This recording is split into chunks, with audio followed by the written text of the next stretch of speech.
Estamos nuevamente en Juan 7:40 al 52.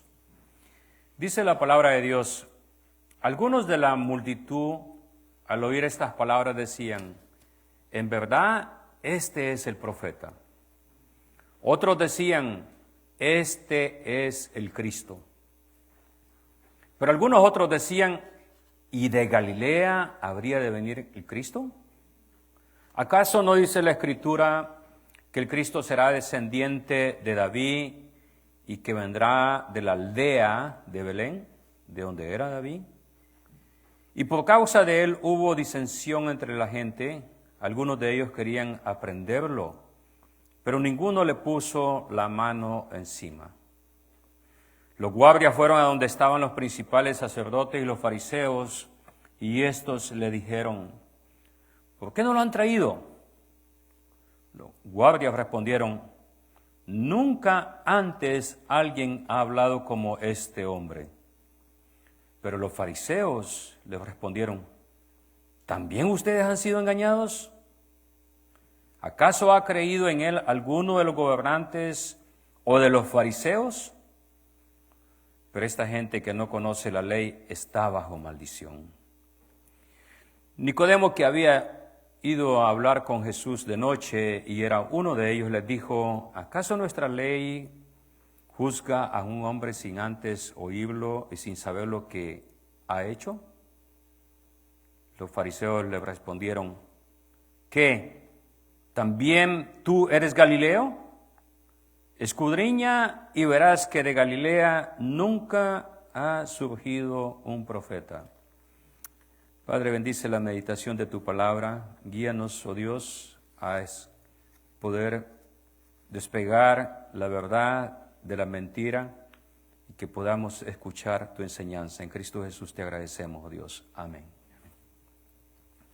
Muy bien, seguimos el estudio de Juan y parece ser que Juan escribía largamente, se puede decir, o los que dividieron el Evangelio de Juan también incluyeron en un capítulo bastante del texto, ¿no? Entonces se dan cuenta que los capítulos de Juan tienen 50 y más a veces versículos. Entonces llegamos a esta porción y todo lo tenemos afuera del templo y dice Juan 7, 37 y 38, y este es lo que causaba parte de la disensión. Cuando en el último día, en el último gran día de la fiesta, Jesús se pone en pie y en voz alta dice, ¿no? Si alguno tiene sed, venga a mí y beba. Del interior del que cree en mí correrán ríos de agua viva, como dice la Escritura. Esto causó gran disensión porque dijeron: Moisés nos dio el agua, ¿y tú de qué estás hablando? ¿De qué agua estás hablando? Y todo lo traían ellos a que era algo material, y Jesús estaba hablando espiritualmente. Él estaba hablando del agua y del poder del Espíritu Santo. Ahora, cuando hablamos de Jesús, el personaje histórico, es decir, el Jesús histórico, y la gente que no ha leído la Biblia, o quizás la ha leído bajo el lente de una creencia ya predeterminada, piensa que Jesús vino a traer paz. ¿Cuántos de nosotros hemos escuchado eso? Que Jesús es el mayor pacifista que ha habido en el mundo. Que Él fue el que trajo paz y que trae amor y que trae todo eso. Pero nos damos cuenta en la Biblia que también hay una división. La división la vemos acá. Hay una división de pensamiento de lo que ellos están viendo y escuchando. Mateo 10, 34 y 36 dice: no piensen que he venido para traer paz a la tierra. No he venido para traer paz sino espada. He venido para poner al hijo contra su padre, a la hija contra su madre y a la nuera contra su suegra. Los enemigos del hombre serán los de su casa. ¿Por qué Jesús habla de esta manera? Si la cultura, la religión y muchos humanistas lo ponen a Él como alguien que trae paz y unión. Pero aquí vemos que Jesús dice: no he venido a traer unión. He venido a traer división. ¿División en qué sentido? división en que va a dividir lo bueno de lo malo. ¿Ok? Y eso es lo que Él quiere que hagamos. Por eso dice que va a haber el hombre va a tener, dice, sus enemigos van a ser los de su propia casa. ¿Por qué Jesús pone esto? Y habla sobre esto, porque cuando creemos en Dios, creemos en Jesús, escuchamos Evangelio, es difícil compaginar y estar de acuerdo con todo lo que nuestras familiares, ya no voy a hablar de nuestra casa directamente, nuestros familiares hacen o creen. Cuando somos confrontados con la verdad de la palabra de Dios. Y esto es lo que pasaba en ese momento. Había diversidad de opiniones, vamos a ver eso. Y Jesús dice, bueno, tienes que tomar un lado. Lo más común, yo pensaba por muchos años esto, que lo mejor era ser una persona de en medio, neutral, ¿no? Una persona que no está aquí ni está allá. Es interesante que yo pensaba eso aún mis primeros años de ser cristiano, porque decía yo, la verdad que no hay que ser tan radical, ¿no? Hay que tener cuidado, no dar opiniones radicales, porque eso trae división. Pues lo que está diciendo Jesús acá. Lastimablemente así es. Y yo sé que cuando damos a veces una opinión, ahora, no estoy hablando de opiniones personales, estoy hablando de opiniones bíblicas, porque hay una diferencia. En opiniones personales podemos tener, vamos a decir, espacio para negociar o para decir, bueno, estoy de acuerdo o no estoy de acuerdo con eso. Hay cosas, por ejemplo, que no tienen mucha importancia. Por ejemplo, yo les tengo que confesar que yo no he visto ni siquiera, a lo mejor usted ni sabe tampoco, que los Juegos Olímpicos del invierno están en su apogeo o ya terminaron, no sé. No he visto nada, no he tenido tiempo. Y hay gente que se muere por un deporte, ¿sí o no? Pero esas cosas no son importantes. Estamos hablando de opiniones bíblicas, de valores espirituales.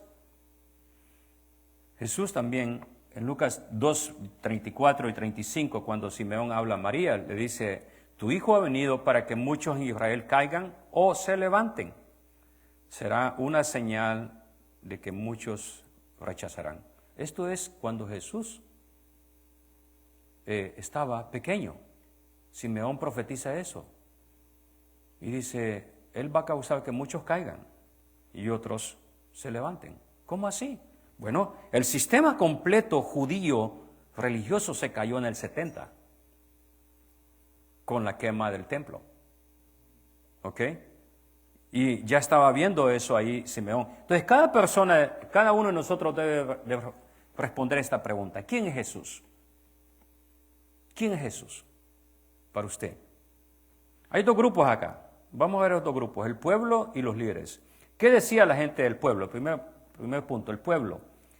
¿Qué decía la letra A? Él es el profeta. Algunos de la multitud, al oír estas palabras, decían, ¿verdad? Este es el profeta. ¿A qué se referían cuando dicen este es el profeta? ¿A cualquier profeta? No. Mire Deuteronomio 18, 18, 19. Voy a hacer de que entre sus hermanos surja un profeta como tú, pondré mis palabras en sus labios y les comunicará todo lo que yo ordene decir. ¿No fue lo que Jesús dijo? Exactamente en Juan dijo, es que mi doctrina, mis palabras no son mías, son del que me envió, solamente enseño las cosas el que me mandó. Tengo que reconocer a Jesús, no solamente como un profeta. Hay muchas religiones que lo reconocen a Jesús como un profeta el día de hoy. Lo ven como un profeta, le llaman el hermano mayor. Tengamos cuidado. Punto B. Cristo dicen, Él es el Cristo. ¿No? Cuando dicen otros decían, este es el Cristo. Ahí está, el ungido. Cuando habla del Cristo significa el Mesías, el ungido. Y he explicado esto, que lo que sucedía es que tenemos dos clases de profecías en el Antiguo Testamento. Un Mesías que viene con poder y gloria, tal como el Nuevo Testamento habla, que Jesús vendrá otra vez, y un Mesías también que viene en paz, en el sentido de que no viene a hacer juicio, tal como vino la primera vez. Entonces, ¿tengo una comprensión parcial de Jesús o he aceptado todo lo que la Escritura dice y revela acerca de él? ¿No? Hay un grupo, el grupo C, los que cuestionan. Hay unos que son, por ejemplo, agnósticos. ¿Qué es un agnóstico? Es una persona que dice, bueno, yo como no puedo probar que hay Dios, no estoy seguro que hay Dios, ¿no? Ese es el ateo diplomático, que dice, bueno, yo no estoy seguro de nada. Yo estoy seguro de lo que veo, pero de lo que no veo no estoy seguro. Si existe Dios, bueno, y si no existe, dicen, ¿qué más? ¿No? Y estaban esos los que cuestionaban, ¿no? Los que decían, pero otros decían, ¿y de Galilea habría de venir en Cristo? O sea, mucha gente dice, ay, es que yo no leo la Biblia porque es confuso, ¿ya? Dicen, me confunde tanto conocimiento, tanta cosa. Ok, pero por eso debemos de tener paciencia. Y dice que cuando Jesús dijo estas palabras, muchos de ellos le dejaron de seguir. Que dijo, estas palabras son muy duras. O acepto que Él es el Mesías, o simplemente digo, es un profeta, ¿no? Este tercer grupo entonces cuestionaba de dónde iba a ser el Cristo. Nos decían de Belén, de Galilea. Claro, Jesús había cumplido ambas profecías. En Miqueas 5.2, no lo tengo ahí, pero en Miqueas 5.2 lo hemos leído muchas veces en el tiempo de Navidad, ¿no? Miqueas 5.2 habla de Belén, que ahí iba a nacer el Mesías. Pero también habla de Galilea, en Isaías 9. Entonces, se da cuenta, hay profecías que dicen una cosa y hay otras que afirman otra. Entonces, había confusión en la gente y decían, bueno, algunos dicen que va a venir de Belén, pero ¿de Galilea? Ahí estaban dejando ver que la información que ellos tenían era una información que era incompleta. Cuando una información es incompleta, a veces nos impide reconocer la verdad, ¿no? Cuando la información es a medias, nos impide que conozcamos la verdad. Tengamos mucho cuidado con eso. Vamos a ver el segundo grupo. Fíjate bien, el primer grupo había gente que creía en Jesús, ¿no? Ya lo vimos. Habían unos que no sabían, no estaban seguros, pero veamos los líderes religiosos, porque en el primer grupo teníamos gente que creía y gente que decía, vamos a ver qué pasa. Los líderes religiosos, 7:45 al 52. Primero la letra A, los alguaciles. Dice, los guardias fueron donde estaban los principales sacerdotes y los fariseos y esto le dijeron, ¿por qué no lo han traído? No, los fariseos, si recordamos un poco el estudio que hemos tenido, los fariseos en Juan 7:32 no está ahí. En Juan 7:32 dice que los fariseos mandan a arrestar a Jesús. Dice, cuando Él venga, quiero que lo arresten. Ahora, estos alguaciles ya he explicado que era la guardia del templo, gente que estaba al cuidado del templo. Eran guardias religiosos, ¿ok? No eran los soldados romanos. Y estos llegan y ordenan, los fariseos, y dicen, ¿por qué no lo han traído ustedes? ¿Qué ha pasado aquí? No, los alguaciles llegan con manos vacías. Imagínate, mandan a los guardias a arrestar a Jesús y cuando los ven llegar, ¿cómo te sientes cuando tú mandas a tu hijo o tu hija a hacer algo? Y llega y dice, ¿y qué pasó? Muchas veces, se me olvidó. ¿Ya? ¿Y cómo nos sentimos nosotros? Molestos quizás, ¿no? ¿Ya? Los guardias llegan y los fariseos los ven llegar y dicen, ¿qué pasó? ¿Dónde está Jesús? ¿No que les ordenamos que lo trajeran? Y dicen, la explicación humana que dan, yo he explicado esto, que si Jesús hubiera sido un hombre común, no Dios, los guardias lo hubieran agarrado cuando se ordena que lo agarren. ¿Estamos? Porque Jesús no tenía guardias alrededor, no tenía guardaespaldas. que lo defendieran. No había nadie. Es más, los discípulos que se suponía que tenían que estar con él, tenían miedo. Mire qué sucede cuando lo agarran. Todos dicen que salen huyendo. Lo dejan solo. No eran muy valientes, que digamos. Los alguaciles dicen, nunca, jamás un hombre ha hablado de esa manera. Y en otra parte de la Escritura encontramos que dice, la gente misma dice, la gente común dice, que Jesús enseñaba como alguien que tiene autoridad. Y luego dice el texto, no como los fariseos. Porque ¿qué hacían ellos? Ellos contaban historias. Ellos contaban historias, leyendas. Y Jesús predicaba la palabra. ¿Estoy dispuesto a reconocer la verdad de las palabras de Jesús? Aun cuando la presión es fuerte a que rechace. Porque yo sé, tenemos presión a veces de la familia, en el trabajo, en la escuela, de que rechacemos nuestras creencias y se nos avergüenza. Y es que el diablo usa lo que se conoce en inglés como mockery, la burla. They mock us. Yo me acuerdo de mi escuela, cuando yo estaba en mi escuela. Es más, yo llegué a avergonzarme de mi apellido, que mi apellido es Evangelista, no podía negarlo. No era cristiano. Y para burlarse de mí, antes de que yo fuera cristiano, fíjate qué ironía más grande. Antes que yo fuera cristiano ya sufría las inclemencias de la burla a los cristianos por mi apellido.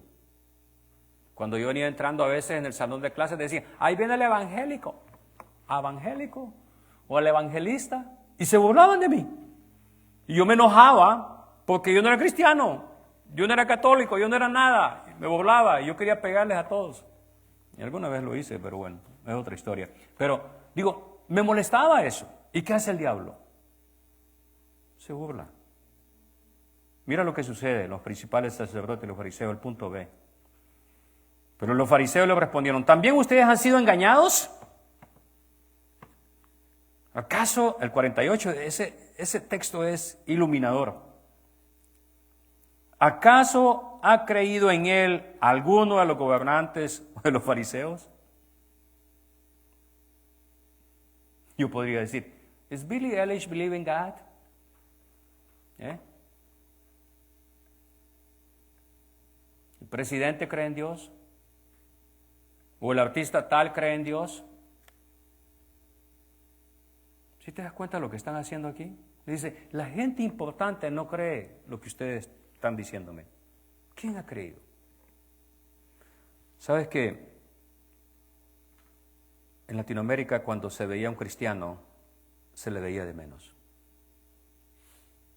Mi padre, él creyó en su juventud, comenzó a ir a la iglesia cristiana, y dice que cuando pasaba las calles en San Salvador, llegó a recibir pedradas de otros muchachos cuando él iba con su Biblia en la calle.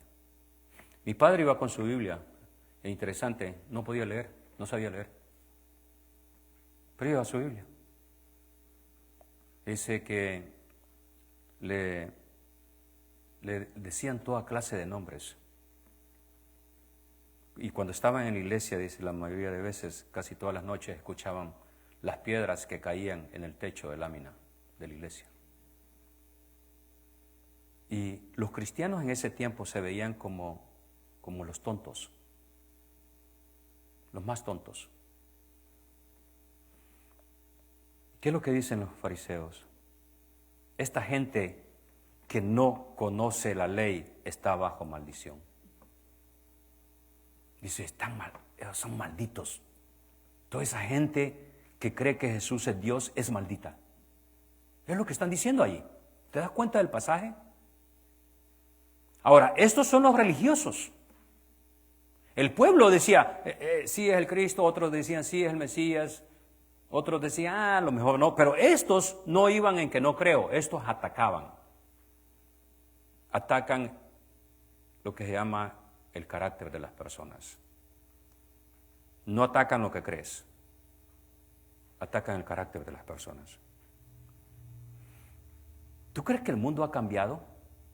Te equivocas. El mundo sigue igual. El mundo sigue intolerante a los creyentes, a los cristianos. Si tú crees en la Biblia, si tú crees en Dios, hay una intolerancia en contra tuya. Es más, tú eres intolerante por creer eso. ¿Cómo hace las cosas, no? Y les llaman malditos, son despreciados. Esto es lo que dicen los religiosos. ¿Ha cambiado? Y esta es la pregunta que me hago. ¿Ha cambiado el pueblo judío el día de hoy? ¿Saben ustedes que no?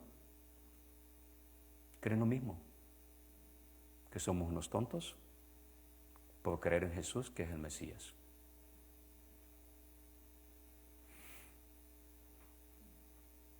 Cuando no te acomodas a lo que el mundo cree, vas a ser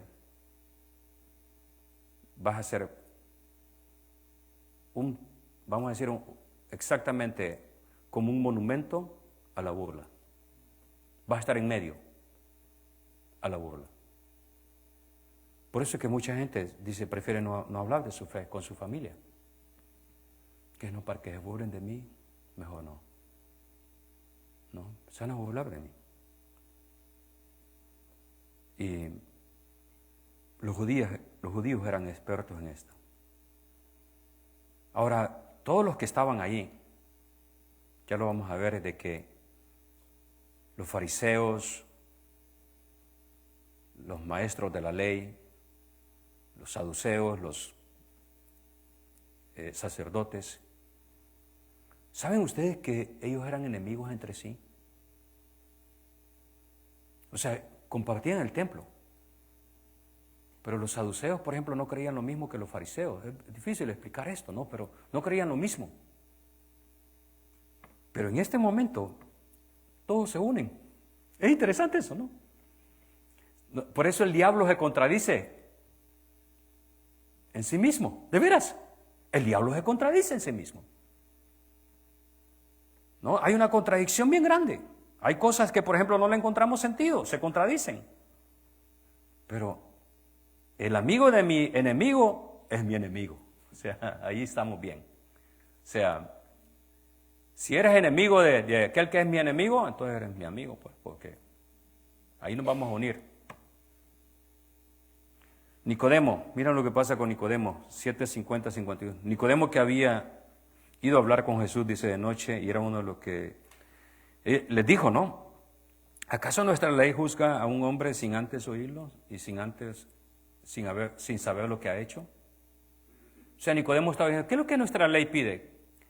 Que le escuchemos, que traiga 2 o 3 testigos para acusarlo de algo. Si tiene una acusación, tiene que traer 2 o 3 testigos. Y la ley tiene que escuchar los argumentos. ¿Y qué dijeron los fariseos? ¿Que también tú eres Galileo? Escudriña y verás que de Galilea nunca ha surgido un profeta. Piensa esto. Nicodemo no estaba diciendo, Él es el Cristo, Él es el Mesías. ¿Te das cuenta de lo que Nicodemo dice? Nada más dice, ¿por qué no le damos? Es como hoy, una persona es acusada de algo y el mundo la condena inmediatamente. Antes de que un jurado la condene. ¿Saben que hay personas que se lanzan inmediatamente a dar opiniones inmediatas cuando una persona es acusada de algo? Entonces esta persona primero es culpable ante la sociedad y aunque después se declare inocente. Ustedes saben que los noticieros así son. Cuando una persona es acusada y después, aun si se equivocan, hay un artículo o unas cosas que se llaman fe de errata. Y la fe de errata es cuando un periódico o algo ha cometido un error y tiene que dar una excusa o disculpa por haberse equivocado. El noticiero pone voy a poner a ilustrar esto, en su primera página ahí, acusado de, ¿no? Y como al año después pone, allá en los últimos partes del periódico pone, nos equivocamos en esto. Pero no lo pone en primera página. Y Nicodemo estaba diciendo eso. ¿Por qué no le escuchamos? ¿Y qué hacen ellos? Matar el argumento acusando a Nicodemo de algo que se iba a avergonzar. ¿Por qué dicen, eres de Galilea? Y dice, escudriña y verás que de Galilea nunca ha surgido un profeta. ¿Era verdad eso? ¿Que nunca había surgido un profeta de Galilea? Bueno, por lo menos tenemos evidencia que Jonás era de Galilea.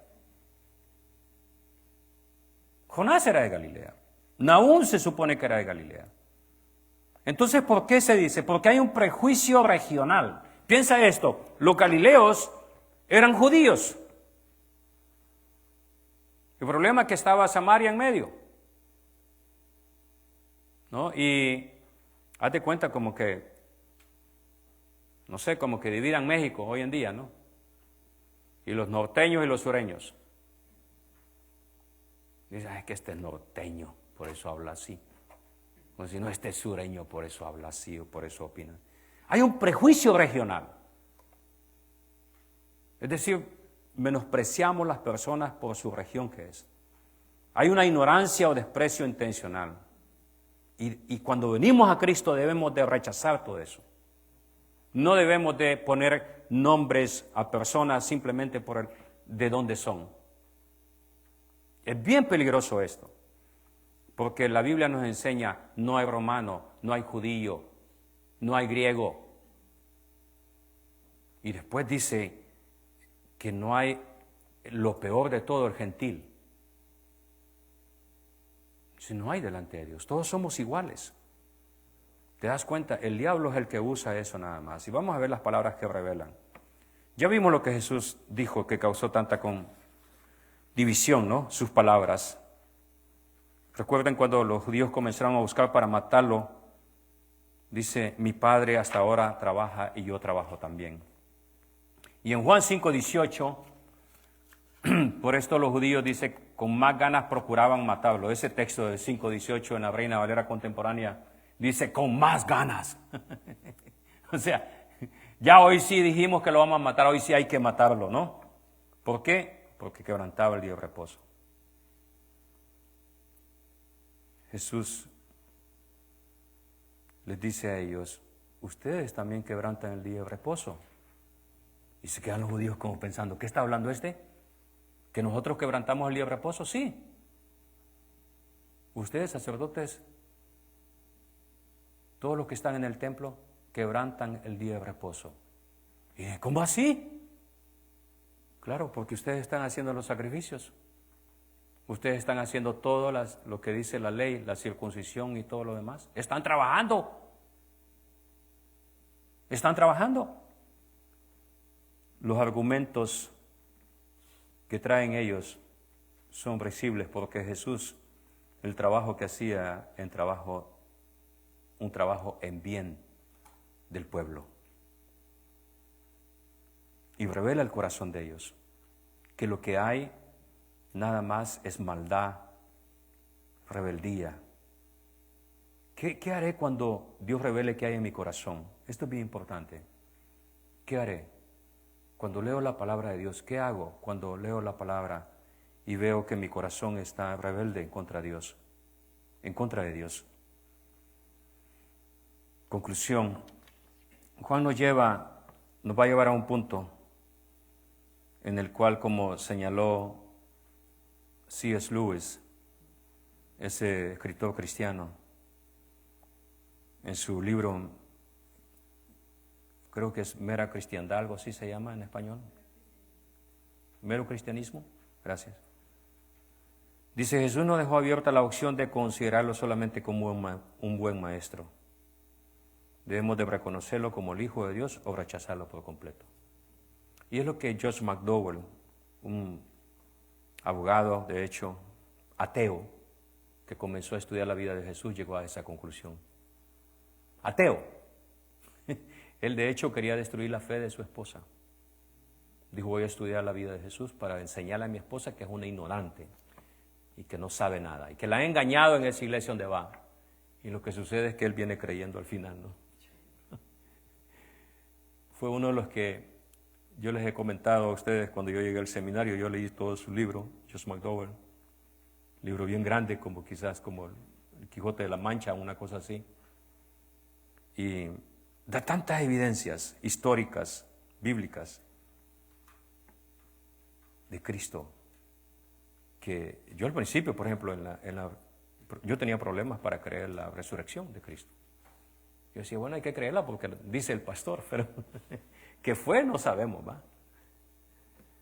Y él hace en su libro prueba históricamente, no solamente por la Biblia, sino el hecho mismo histórico de que Cristo resucitó.